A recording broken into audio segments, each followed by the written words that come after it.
Bonjour, pour ce début de saison 2023-2024, nous retrouvons avec plaisir Lou Besmond de Senneville en direct du Vatican, où il est le correspondant permanent du journal La Croix. Lou, bonjour. Alors l'actualité du pape a été particulièrement marquée cet été, d'abord par ce voyage en Mongolie. Quelles images en retenez-vous ?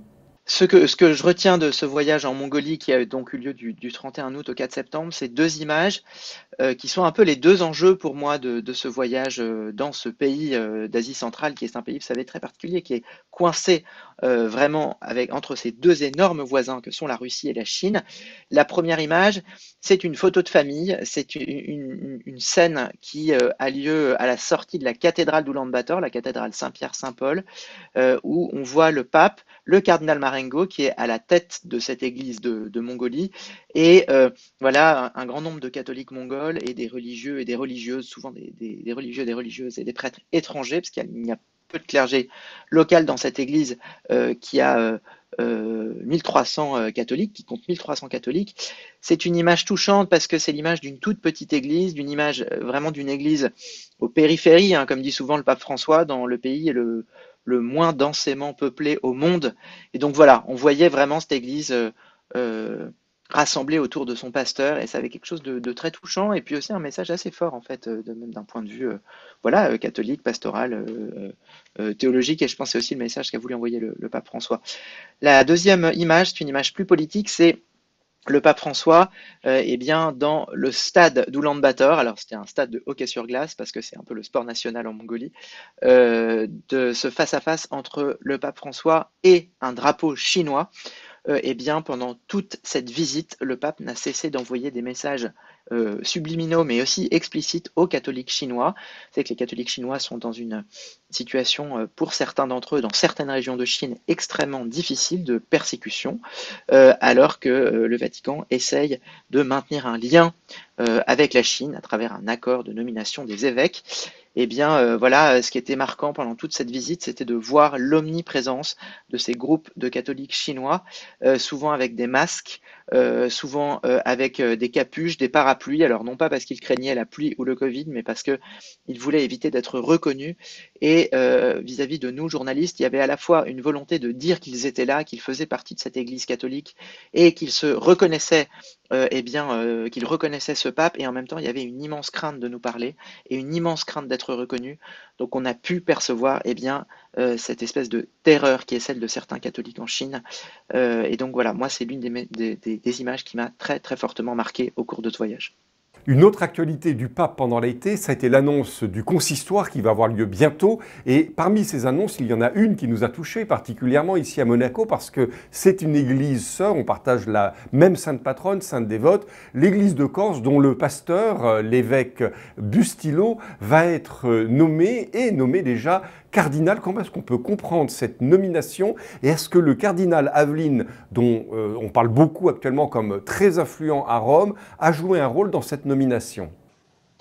Alors la nomination du monseigneur Bustillo, qui donc va devenir cardinal effectivement le 30 septembre prochain, lors du consistoire qui est organisé à Rome avec 20 autres nouveaux cardinaux, eh bien, la spécificité du cardinal Bustillo, c'est qu'il vient justement de l'une de ces périphéries qui est chère au pape François. Le pape François, il a toujours un peu cassé le système des nominations automatiques dans les grandes métropoles, donc il n'y a plus de cardinal à Paris, il n'y a plus de cardinal à Milan, mais il y a un cardinal à Ajaccio. Donc ça, c'est une première logique qui est celle du pape François. La deuxième logique, c'est que eh bien, le pape François, il privilégie des personnalités spirituelles, des gens qui sont engagés sur le terrain, et c'est aussi comme ça qu'est perçu monseigneur Bustillo. Le pape François a offert à plusieurs reprises à la curie et au clergé romain des livres de monseigneur Bustillo sur voilà, notamment la crise de l'Église catholique et sur les vocations et sur comment tenir aussi dans sa vocation pour les prêtres et les religieux. Et donc voilà, c'est une personnalité qui séduit le pape François. Évidemment, on peut voir aussi dans cette nomination l'influence du cardinal Aveline. Le cardinal Aveline, c'est devenu eh bien, le cardinal français le plus proche du pape François. C'est vraiment à Rome le nouvel homme fort de l'Église de France.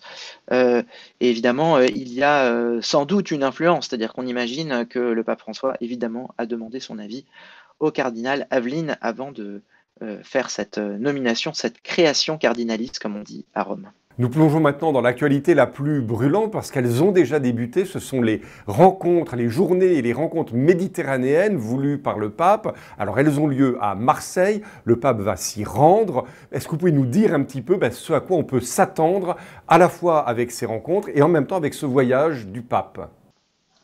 En fait, ces rencontres méditerranéennes, elles sont la continuation de rencontres qui ont été initiées en 2019-2020 avec les rencontres de Bari. Vous savez, Bari, c'est en Italie, et au cours desquelles, eh bien, à l'initiative de la conférence des évêques italiens et avec le soutien du pape, eh bien, avaient été réunis dans cette ville tout un grand nombre d'évêques, disons, du pourtour méditerranéen. La Méditerranée, c'est un lieu important pour François parce qu'il réunit plusieurs enjeux qui lui semblent très importants, notamment évidemment les migrants et la question migratoire, mais aussi d'autres questions dont on parle moins, comme l'environnement, beaucoup de réfugiés climatiques eh bien, dans ce pourtour méditerranéen, mais aussi les questions économiques. Vous savez que ce pourtour méditerranéen, c'est pas seulement l'Afrique du Nord et l'Europe du Sud, mais c'est aussi le Liban, c'est aussi voilà, des pays qui connaissent de grandes difficultés, qui connaissent des situations de faillite économique aujourd'hui. Et puis, dernier point qui semble important au pape François dans ce pourtour méditerranéen, c'est évidemment la question de la guerre et de la paix.